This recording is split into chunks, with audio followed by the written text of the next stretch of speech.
নমস্কার বন্ধুরা, জ্যোৎস্নার রীতি কথায় আরেকটি নতুন পর্বে তোমাদের সকলকে স্বাগত জানাই। বন্ধুরা, সামনেই রথযাত্রা। এই রথযাত্রার পূর্ণ দিনে কোনোভাবেই দাঁতে কাটা যাবে না এই 5টা খাবার, যার ফলে জটিলতা বাড়তে পারে জীবনে। এই রথযাত্রায় কোন 5টা খাবার তোমরা খাবে না তা আজকের পর্বে জানতে পারবে। স্কিপ না করে পুরো পর্বটি দেখো। ভালো লাগলে অবশ্যই শেয়ার করে দেবে, লাইক করে দেবে এবং পরবর্তী ভিডিও পাওয়ার জন্য পাশে বেল আইকনটি অবশ্যই প্রেস করে রাখবে। তাহলে চলো আজকের পর্বটি শুরু করা যাক। বন্ধুরা, 2026 সালের রথযাত্রা আগামী 16ই জুলাই হবে। এই 16ই জুলাই রথযাত্রা জীবনের সবথেকে গুরুত্বপূর্ণ সময়। জীবনের নানান সমস্যার সমাধান হতে পারে জগন্নাথ, বলরাম, সুভদ্রার কৃপায়। যে কোনো সমস্যা থেকে নিষ্কৃতি পেতে পারো সহজে। কাজে বাধা বিপত্তি থেকে মুক্তি পেতে পারো। রথযাত্রার প্রভাব জীবনে অত্যন্ত পরিমাণে আছে, অন্তত বাঙালির জীবনে। রথযাত্রা বলতেই প্রভু জগন্নাথের পুজো, 56 ভোগ, এছাড়া আরও বেশ কিছু বিষয় রয়েছে। একই সঙ্গে সাধারণ বাঙালির রথযাত্রার সঙ্গে জড়িয়ে রয়েছে পাঁপড় ভাজা, জিলিপি। সেই রথযাত্রায় বেশ কয়েকটি খাবার আছে যা কোনোভাবেই খাওয়া উচিত নয়। তাই বন্ধুরা, এখন তোমরা এক নজরে দেখে নাও সেই খাবারগুলো কি কি যা এই রথযাত্রার শুভ উপলক্ষে একেবারেই খাওয়া উচিত নয়। বন্ধুরা, রথযাত্রার দিন কোনোভাবেই কলমির শাক খাবে না। এটি ধর্ম আচরণের জন্য সিদ্ধ নয়, তাই এড়িয়ে যাওয়াটাই উচিত। এতে জীবনের সাফল্য হার কমিয়ে দেয়। বিশেষ করে কয়েকটি তিথিতে বর্জন করা উচিত কলমির শাক।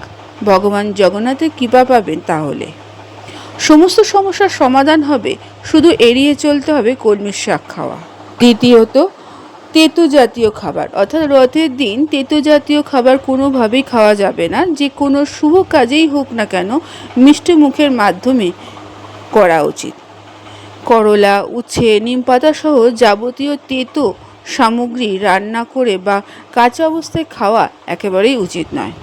এই রকম খাবার বর্জন করলে রথযাত্রার আনন্দ বেশ কয়েক গুণ বেড়ে যেতে পারে।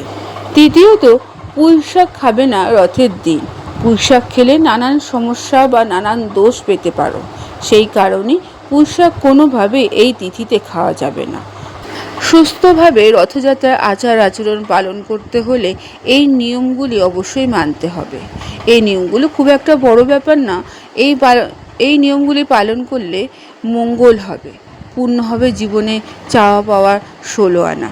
তারপরে বলি, রথের দিন কোনোভাবেই আমিষ খাবার খাওয়া যাবে না। এটি বর্জন করা উচিত। সাত্ত্বিক আহার গ্রহণ করলে সব দিক থেকে মঙ্গল হবে। রথের দিন আমিষ, বেশি করে ক্যালোরিযুক্ত খাবার বা মসুর ডাল পর্যন্ত খাওয়া উচিত নয়।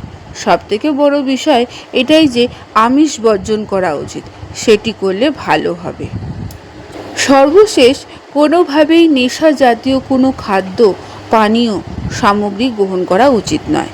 এমন করলে নেতিবাচক প্রভাব বিস্তারিত হবে জীবনে। নানা সমস্যা থেকে কোনোভাবেই ছাড় পাবে না।